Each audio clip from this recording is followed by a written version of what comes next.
അത് നമ്മളും അതിന്റെ കൂടെ നമ്മൾ മാക്സിമം എഫേർട്ട് ഇട്ട് പഠിക്കുക.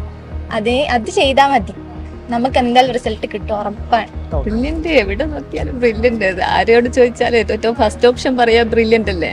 ഓക്കെ, അപ്പൊ മോളുടെ സ്റ്റഡി പാറ്റേൺ എങ്ങനെയായിരുന്നു? അതായത് ലൈക്ക് ഒരു ദിവസം എങ്ങനെയാണ് പഠനത്തിനായിട്ട് ഐഷ? ഞാൻ പഠിക്കും. ഉപ്പാൻ ഏറ്റവും വലിയ ആഗ്രഹം 2 മക്കളും ഡോക്ടറാവാന്നുള്ളത്. അപ്പോൾ ഉപ്പ നമുക്ക് എന്തും ചെയ്തു തരും, ആക്കി തരും. അപ്പൊ ഉപ്പാന്റെ സന്തോഷം കാണാം, അതന്നെ. കുറച്ചുകൂടി കോൺഫിഡൻ്റ് ആയി. ഞാൻ ഭയങ്കര ഇൻട്രോവേർട്ട് ആയിരുന്നു, അങ്ങനെ അധികം ആരോടൊന്നും സംസാരിക്കൂല. അല്ലെങ്കിൽ സാറിൻ്റെ അടുത്ത് ഡൗട്ട് ചോദിക്കാനൊക്കെ ഭയങ്കര പേടിയായിരുന്നു. മോഡൽ എക്സാം ആണ് ശരിക്കും നമുക്ക് ഏറ്റവും ഹെൽപ്ഫുൾ ആയിരിക്കും. അത് എക്സാം എഴുതുക, പ്രാക്ടീസ് ചെയ്യുക. ഇവിടുന്ന് നമ്മുടെ സാർമാരൊക്കെ പറയുന്ന പോലെ 2025 നീറ്റ് എക്സാം എന്ന് പറയുന്നത് നമുക്ക് എല്ലാവർക്കും അറിയാം, നല്ല ടഫായിട്ടുള്ളൊരു എക്സാം ആയിരുന്നു. പക്ഷേ അത്ര ടഫായിട്ടുള്ള ഒരു എക്സാമിൽ പോലും ബ്രില്യൻ സ്റ്റഡി സെൻറ്റർ തലയുയർത്തി തന്നെയാണ് നിന്നിരിക്കുന്നത്. കാരണം നമുക്ക് അത്ര മികവാർന്ന പ്രകടനം കാഴ്ചവെച്ച ഒട്ടനവധി വിദ്യാർത്ഥികളുണ്ടായിരുന്നു. അപ്പോൾ ഇന്ന് നമ്മോടൊപ്പം ചേർന്നിരിക്കുന്നത് അതേപോലെ തന്നെ മികച്ചൊരു പ്രകടനം 2025 നീറ്റ് എക്സാമിൽ കാഴ്ചവെച്ച് 554 മാർക്ക് കരസ്ഥമാക്കിയ ഐഷ റിസ എന്ന വിദ്യാർത്ഥിയാണ്. അപ്പോൾ ആദ്യമേ തന്നെ ഐഷ, വലിയൊരു കൺഗ്രാജുലേഷൻസ്.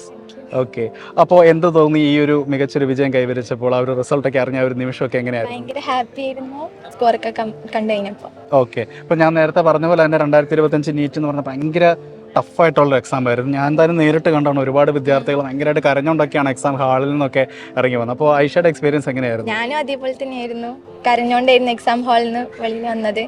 അപ്പം തന്നെ ഞാൻ ക്ലാസ് സാർ അജിത് സാറിനെ വിളിച്ചു. അപ്പോൾ സാറ് ഭയങ്കര കൂളായിരുന്ന രീതിയിൽ എല്ലാവർക്കും ടഫായിരുന്നു, നമുക്ക് നല്ല റിസൾട്ട് പ്രതീക്ഷിക്കാന്നൊക്കെ പറഞ്ഞു. അപ്പോൾ ഒന്ന് കൂളായി. ഓക്കെ, ഈ ടഫായിരുന്നു എന്ന് പറയുമ്പോൾ എക്സാമിൽ ഏറ്റവും ടഫായ സബ്ജക്റ്റ് ഏതായിരുന്നു? ഫിസിക്സ്. ഓക്കെ, എന്തുകൊണ്ടാണ് ഫിസിക്സ് എന്ന് പറയുന്നത്? ഭയങ്കര ലെങ്തി ക്വസ്റ്റ്യൻസ് ഉണ്ടായിരുന്നു. അതേപോലെ തന്നെ എനിക്ക് അത്ര ഭയങ്കര ഈസി ഉള്ളൊരു വിഷയമായിരുന്നില്ല ഫിസിക്സ്. അതേപോലെ തന്നെ എക്സാം ഹാളിൽ ഏറ്റവും കഴിപ്പിച്ചതും ഫിസിക്സ് തന്നെ. ഓക്കെ, ഏറ്റവും എളുപ്പമുള്ള സബ്ജക്റ്റ് ഏതായിരുന്നു? ബയോളജി. കമ്പാരിറ്റീവ്ലി ബയോളജി ആയിരുന്നു ഞാൻ ഓക്കെ.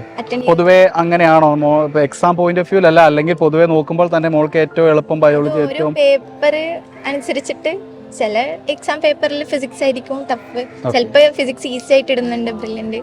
അപ്പൊ എല്ലാം ബാലൻസ്ഡ് ആയിട്ട്. ഓക്കെ ഓക്കെ, ഇപ്പൊ പറഞ്ഞ മോഡൽ എക്സാംസിനെ പറ്റിയാണ് അല്ലേ? ഓക്കെ, അതാണ് എൻ്റെ അടുത്തൊരു ചോദ്യം. കാരണം ബ്രില്യന്റിനെ സംബന്ധിച്ചിടത്തോളം ഒരു എക്സാം എഴുതാൻ പോകുന്നൊരു വിദ്യാർത്ഥി അല്ലെങ്കിൽ വിദ്യാർത്ഥിനിക്ക് അവർക്ക് മെയിൻ എക്സാമിന് മുന്നോടിയായിട്ട് നിരവധി മോഡൽ എക്സാംസ് നമ്മൾ കൊടുക്കുന്നുണ്ട്. അതിങ്ങനെ എഴുതി ആ ഒരു ലെവലിലേക്ക് നമ്മളെ എത്തിച്ചിട്ടാണ് ശരിക്കും പറഞ്ഞാൽ നമ്മൾ തന്നെ നീറ്റ് എക്സാമിന്, മെയിൻ എക്സാമിന് പോകുന്നത്. മോഡലൊരു എക്സ്പീരിയൻസ് എങ്ങനെയായിരുന്നു? ഇത്രയധികം മോഡൽ എക്സാംസ് ഒക്കെ എഴുതിയിട്ട് ആ ഒരു എക്സ്പീരിയൻസ് എങ്ങനെയായിരുന്നു? മോഡൽ എക്സാം ആണ് ശരിക്കും നമുക്ക് ഏറ്റവും ഹെൽപ്ഫുൾ ആയിരിക്കും. അത് എക്സാം എഴുതുക, പ്രാക്ടീസ് ചെയ്യുക. ഇവിടുന്ന് നമ്മുടെ സാർമാരൊക്കെ പറയുന്ന പോലെ അത് നമ്മൾ ഏറ്റവും കൂടുതൽ നമ്മളത് തിരുത്തുക, മിസ്റ്റേക്ക് ബുക്സ് ഉണ്ടാക്കുക, അതൊക്കെയാണ്. അതന്നെ ആ പാറ്റേൺ ഫോളോ ചെയ്താൽ തന്നെ നമുക്ക് നല്ല റിസൾട്ട് കിട്ടും. ഓക്കെ ഓക്കെ, അപ്പൊ മോളുടെ സ്റ്റഡി പാറ്റേൺ എങ്ങനെയായിരുന്നു? അതായത് ലൈക്ക് ഒരു ദിവസം എങ്ങനെയാണ് പഠനത്തിനായിട്ട് ഐഷ? ഞാൻ പഠിക്കും. ഓക്കെ, മാക്സിമം ഞാൻ പഠിക്കുമായിരുന്നു. ഫുൾ റെഫറൻസ് ഫെസിലിറ്റീസ് ഞാൻ നല്ലപോലെ യൂട്ടിലൈസ് ചെയ്തിട്ടുണ്ട്. കുറച്ച് സമയമാണെങ്കിലും ക്ലാസ് കഴിഞ്ഞിട്ടുള്ള ആ ഒരു ഹാഫ് ഡേ അങ്ങനെയൊക്കെ നമുക്ക് കിട്ടുന്ന അതൊക്കെ ഞാൻ റെഫറൻസിന് വേണ്ടി ചെലവഴിച്ചിട്ടുണ്ട്. ഓക്കെ, ഒരു സബ്ജക്ട് വൈസ് ടൈം ഡിസ്ട്രിബ്യൂഷൻ അങ്ങനെ എന്തെങ്കിലുമൊക്കെ ഉണ്ടായിരുന്നോ? ഫിസിക്സ് ഞാൻ കൂടുതലും പ്രോബ്ലംസ് ചെയ്യുമായിരുന്നു, അതെനിക്ക് ഭയങ്കര ടഫായിരുന്നു. അതുകൊണ്ട് തന്നെ ഞാൻ ഈ പ്രാവശ്യം കൂടുതൽ ഫിസിക്സിനാണ് ഫോക്കസ് ചെയ്ത്. ബയോളജി NCERT തന്നെ നല്ലോണം വായിക്കും, കെമിസ്ട്രി അതേപോലെ തന്നെ NCERT വായിക്കും, പിന്നെ കുറേ പ്രോബ്ലംസ് ചെയ്യും. ഓക്കെ ഓക്കെ ഓക്കെ, ഇനി എനിക്ക് ചോദിക്കാനുള്ളത്, ഇപ്പോൾ റിപ്പീറ്റേഴ്സ് പ്രോഗ്രാമിലായിരുന്നു എന്ന് പറഞ്ഞല്ലോ. റിപ്പീറ്റേഴ്സ് പ്രോഗ്രാമിൽ ആദ്യം ഇവിടെ ചേരാൻ വന്നപ്പോഴുള്ള ഐഷയും ഇപ്പോൾ ഈ ഒരു നീറ്റ് വിജയിച്ച് നിൽക്കുന്ന ഐഷയും തമ്മിലുള്ള വ്യത്യാസം എന്തെല്ലാമാണ്? കുറച്ചുകൂടി കോൺഫിഡൻ്റ് ആയി. ഞാൻ ഭയങ്കര ഇൻട്രോവേർട്ട് ആയിരുന്നു, അങ്ങനെ അധികം ആരോടൊന്നും സംസാരിക്കൂല. അല്ലെങ്കിൽ സാറിൻ്റെ അടുത്ത് ഡൗട്ട് ചോദിക്കാനൊക്കെ ഭയങ്കര പേടിയായിരുന്നു. ഇവിടെ വന്നതിന് ശേഷമാണ് ഞാൻ സാറിൻ്റെ അടുത്ത് പോയതും ഡൗട്ട് ചോദിക്കുന്നത്. സ്റ്റാഫ് റൂമിൽ കയറി ഇങ്ങനെ ഇറങ്ങും, കുറേ ഡൗട്ട് ചോദിക്കും. അപ്പോൾ സാറുമാർ നല്ല വൃത്തിക്ക് എക്സ്പ്ലെയിൻ ചെയ്ത് തരും. കുറച്ചുകൂടെ സോഷ്യൽ ആകാൻ പറ്റി, കുറച്ചുകൂടെ എക്സ്പോസ്ഡ് ആയി അല്ലേ? ഓക്കെ, ഇപ്പോൾ എടുത്തു പറയേണ്ട ഒരു കാര്യമാണ് ഇപ്പോൾ മോള് പറഞ്ഞ പ്രൊഫസർമാർ, അവരുമായിട്ടുള്ള ഇൻട്രാക്ഷൻസ്, അവരുടെ ക്ലാസ്സുകൾ, അതൊക്കെ എങ്ങനെയുണ്ടായിരുന്നു? പ്രത്യേകിച്ച് ഫിസിക്സിനൊക്കെ ഇപ്പോൾ ഞാൻ പറയുവാണെങ്കിൽ ഇന്ത്യയിലെ തന്നെ one of the best faculties ആണ് നമുക്ക് ഇവിടെ ഉള്ളത്. ഫിസിക്സ് ആയിക്കോട്ടെ, കെമിസ്ട്രി ആയിക്കോട്ടെ, ഏതും ആയിക്കോട്ടെ, അവരുമായിട്ടുള്ള ഇൻട്രാക്ഷൻസ് അതൊക്കെ എങ്ങനെയായിരുന്നു? ഞാൻ സ്റ്റാഫ് റൂം, നമുക്ക് എന്ത് ഡൗട്ട് ഉണ്ടെങ്കിലും നമുക്ക് സ്റ്റാഫ് റൂം പോയിരുന്നു. അപ്പോൾ അവിടുന്ന് നമുക്ക് എന്ത് കുഞ്ഞു ഡൗട്ടും അവർ വളരെ ക്ലാരിറ്റി ആയിട്ട് നമുക്ക് പറഞ്ഞു തരും. അപ്പോൾ ഐഷ മാത്രമല്ല, ഐഷയുടെ പേരൻസും അതുപോലെ തന്നെ അനിയത്തിയും ഒക്കെ ഉണ്ട്. അപ്പോൾ അവരെയും കൂടെ ഒക്കെ ഒന്ന് ഞങ്ങൾക്കായി ഒന്ന് പരിചയപ്പെടുത്താമോ? ഇതെൻ്റെ മദർ റസിയ, ഹൗസ് വൈഫാണ്. ഇത് ഫാദർ ഖാലിദ്, ഗൾഫിലാണ്. ഇത് സിസ്റ്റർ, ഇവിടെ അഡ്മിഷൻ റിപ്പീറ്റർ പ്രോഗ്രാമിൽ ജോയിൻ ചെയ്യാൻ വന്നത്. നീറ്റ് റിപ്പീറ്റർ പ്രോഗ്രാമിലേക്ക്. ഓക്കെ, അപ്പോൾ ചേച്ചിയുടെ പാത തന്നെ അനിയത്തിയും തുടരുകയാണ് അല്ലേ? Okay, fine. ഓക്കെ, ഉമ്മ നമസ്കാരം. ഓക്കെ, അപ്പോൾ വലിയൊരു വിജയമാണ് ഐഷ കരസ്ഥമാക്കിയിരിക്കുന്നത്. എന്ത് തോന്നി ആ ഒരു റിസൾട്ടൊക്കെ കണ്ടപ്പോൾ? നല്ല സന്തോഷമായിരുന്നു. മോളെ എക്സാം ഹാളിൽ നിന്ന് ഇറങ്ങി വന്നപ്പോൾ നല്ല കരഞ്ഞായിരുന്നു വന്നിരുന്നത്. അപ്പം ഞാൻ വിചാരിച്ചു എല്ലാം കയ്യിൽ നിന്ന് പോയി. അത് പറഞ്ഞെന്നെ വന്നത്, എൻ്റെ കയ്യിൽ നിന്നെല്ലാം പോയി ഉമ്മാന്ന്. പിന്നെ വന്ന് ബസ്സിൽ വന്നപ്പോൾ അജിത് സാറ് പറഞ്ഞു, വിളിച്ച് കോൾ ചെയ്ത് അജിത് സാറ് പറഞ്ഞു, സാരമില്ല മോളെ, എല്ലാ കുട്ടികളും വിളിച്ചിട്ട് പറയുന്നുണ്ട് എക്സാം ടഫാ. അപ്പോൾ കുറച്ചൊരു സമാധാനമായി. ഇനിയിപ്പോൾ എക്സാം റിസൾട്ട് വന്നപ്പോൾ വളരെ ഹാപ്പി. ഓക്കെ, എന്തുകൊണ്ടാണ് ബ്രില്യൻ്റ് തന്നെ തിരഞ്ഞെടുക്കാൻ കാരണം? ബ്രില്യൻ്റ് എവിടെ നോക്കിയാലും ബ്രില്യൻ്റ്. ആരോട് ചോദിച്ചാലും ഏറ്റവും ഫസ്റ്റ് ഓപ്ഷൻ പറയാ ബ്രില്യൻ്റ് അല്ലേ. നമ്മളും ഇങ്ങനെ വീഡിയോസ് എല്ലാം കാണും. പിന്നെ മോളത് എല്ലാ വീക്ക്ലി എക്സാം എനിക്ക് ഇവിടെ പറയാനുള്ളത് തന്നെ. വീക്ക്ലി എക്സാം കഴിഞ്ഞ് പേരൻസ് മീറ്റിംഗ് ഉണ്ടാവില്ല, എല്ലാ ജോലിയും ചെയ്ത് കഴിച്ച് പെട്ടെന്ന് പേരൻസ് മീറ്റിങ്ങിന് വന്ന് നിൽക്കും എല്ലാ ആഴ്ചയും. ഓക്കെ, അതെനിക്ക് വളരെ സ്റ്റീഫൻ സാറായിരുന്നു നമ്മളെ ഓറ് പറയുന്ന മോട്ടിവേഷൻ നല്ല, എനിക്ക് നല്ല ഇഷ്ടമായിരുന്നു പേരൻസ് മീറ്റിംഗ്. ഓക്കെ സാർ നമസ്കാരം. ഇപ്പോൾ റിപ്പീറ്ററാന്ന് പറഞ്ഞു, ദാറ്റ് മീൻസ് ഒരു വർഷം നമ്മുടെ ക്യാമ്പസിലുണ്ടായിരുന്നു, അതായത് വീടും ഒക്കെ ആയിട്ട് ഇങ്ങനെ കുറച്ചൊന്ന് മാറി നിൽക്കുമായിരുന്നു അല്ലേ? അപ്പോൾ നിങ്ങളുടെ ഒരു ലിങ്ക് എന്ന് പറയുന്നത് ഐഷയുടെ ക്ലാസ് ടീച്ചർ അതുപോലെ മെൻറ്റർമാരൊക്കെ ആയിരിക്കും, അവരായിരിക്കും നിങ്ങളുമായിട്ട് നിരന്തരം കമ്മ്യൂണിക്കേറ്റ് ചെയ്യുന്നത് അല്ലേ? വൈഫുമായിട്ടാണ്. ഓക്കെ, അപ്പോൾ അവരുമായിട്ടുള്ളൊരു ഇൻട്രാക്ഷൻ എങ്ങനെയായിരുന്നു? കാരണം അവരെത്രത്തോളമാണ് നിങ്ങളെ സപ്പോർട്ട് ചെയ്തത് മകളുടെ കാര്യങ്ങളൊക്കെ അറിയുന്നതിനായിട്ട്? വൈഫ് പറഞ്ഞ പോലെ തന്നെ എല്ലാ കാര്യത്തിലും അയച്ചുമാരും എല്ലാം. പിന്നെ നമ്പർ 1 ആണല്ലോ ബ്രില്യൻ്റ്. നമ്മളിപ്പോൾ ഗൾഫ് പിന്നെ പ്രവാസികളെ ഇരിക്കുമ്പോണ്ടല്ലോ എല്ലാവരും ഇപ്പം നിങ്ങൾ പിന്നെ ബ്രില്യൻ്റ് തന്നെയാണല്ലോ ഫസ്റ്റ്. ഓക്കെ സാർ, അപ്പം നമുക്ക് അത് തന്നെയാണ് ഫസ്റ്റ് ചോയ്സ്, ബ്രില്യൻ്റ് തന്നെ. ബ്രില്യൻ്റ് തന്നെയാണ്. ഓക്കെ, ഒരു ഡോക്ടർ ആവുക എന്ന് ഐഷ ആദ്യമേ പ്രകടിപ്പിച്ചത് എപ്പോഴായിരുന്നു, അല്ലെങ്കിൽ ആരോടായിരുന്നു? പ്രവാസിയാണല്ലോ, അപ്പം നമുക്ക് കുട്ടികളെ പഠിപ്പിക്കാന്നുള്ള ഒരു ഇതുണ്ട്. അപ്പോൾ മക്കൾ പിന്നെ ഫസ്റ്റ് നല്ല മാർക്ക് കിട്ടിയപ്പോൾ പിന്നെ അവളോട് ചോദിച്ചു, അപ്പോൾ ഇങ്ങനെ ബ്രില്യൻ്റ് വരാമെന്നുള്ള അഭിപ്രായം പറഞ്ഞു. ഞാൻ പറഞ്ഞു പിന്നെ നമുക്ക് പിന്നെ വേറെ ചാൻസ് ഇല്ല. ഞാൻ പറഞ്ഞാൽ ഓക്കെ ബെസ്റ്റാണ് മോള് തിരഞ്ഞെടുത്തെന്ന് പറഞ്ഞ് ബ്രില്യൻ്റ് തന്നെ പോകാം നോക്കിയില്ല, ആഗ്രഹത്തിന് പറയാം.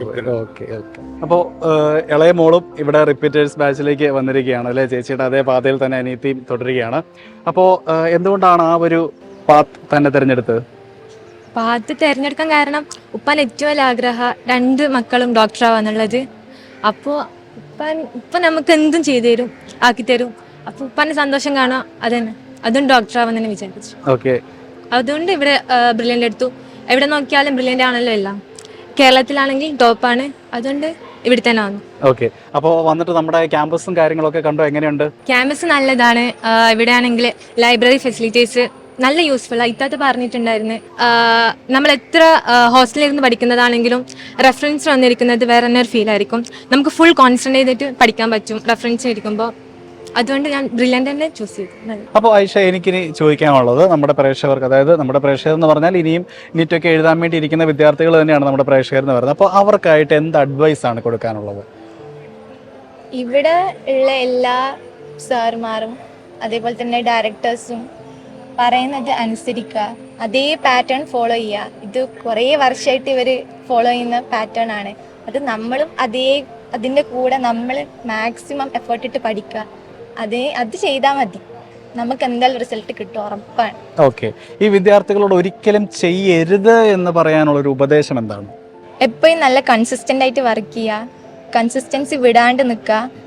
ഇവിടുത്തെ ഡയറക്ടേഴ്സും കോർഡിനേറ്റേഴ്സൊക്കെ പറയുന്ന അതേ പാറ്റേൺ തന്നെ ഫോളോ ചെയ്യുക. നമ്മൾ എത്രത്തോളം നമ്മൾ ആത്മാർത്ഥമായിട്ട് പഠിക്കുന്നോ, അതെൻ്റെ സാർ എപ്പോഴും പറയായിരുന്നു ക്ലാസ്സിൽ, അജിത് സാർ, നമ്മൾ എത്ര ആത്മാർത്ഥത കാണിക്കുന്നോ അത്രയും നമുക്ക് റിസൾട്ട് കിട്ടും. അതേപോലെ നമ്മൾ നല്ല ഹാർഡ് വർക്ക് ചെയ്യുക, തീരെ ടൈമൊന്നും പോക്കാണ്ട് പഠിക്കുക, അതൊക്കെയാണ്. കൺസിസ്റ്റൻസി ഒരിക്കലും വിടരുത്, അതാണ് നമുക്ക് ഏറ്റവും വലിയൊരു അഡ്വൈസ് പറയാനുള്ളത്. ഓക്കെ, അപ്പോൾ ഏതെങ്കിലും ഒരു ഡ്രീം ക്യാമ്പസ് ഉണ്ടോ, ഇന്നടത്ത് പഠിച്ചാൽ കൊള്ളായിരുന്നു അങ്ങനെ? കേരളത്തിൽ പഠിക്കണം തന്നെയായിരുന്നു ഉള്ളത്. ഇപ്പോഴത്തെ സ്കോർ വെച്ചിട്ട് നല്ലൊരു ക്യാമ്പസ് കിട്ടും തന്നെയാണ്. മഞ്ചേരിയോ കണ്ണൂരോ അവിടേക്ക് കിട്ടാനുള്ള ചാൻസസ് ഉണ്ട് അല്ലേ? ഓക്കെ ഓക്കെ, അപ്പോൾ ആഗ്രഹം പോലെ തന്നെ ഇഷ്ടപ്പെട്ട ക്യാമ്പസിൽ തന്നെ അഡ്മിഷൻ ലഭിക്കട്ടെ എന്ന് ആത്മാർത്ഥമായി തന്നെ ആശംസിക്കുന്നു. അപ്പോൾ ഈ ഒരു ചെറിയൊരു സമയം നമ്മളോടൊപ്പം ചെലവഴിക്കാൻ കാണിച്ച മനസ്സിലും വളരെയധികം നന്ദി പറയുന്നു. So all the very best for your future. മോളോടും അതുപോലെ തന്നെയാണ് പറയാനുള്ളത്, ഓൾ ദി വെരി ബെസ്റ്റ്. നന്നായി പഠിക്കുക. അടുത്ത വർഷം ഇതുപോലെ ഇൻ്റർവ്യൂവിന് മെയിനായിട്ട് മോള് തന്നെ വന്ന് നിൽക്കട്ടെ. ഓക്കെ, അപ്പോൾ so thank you sir, thank you ma'am, all the very best. Thank you. Brilliant Study Center, India's #1 coaching center for NEET and JEE.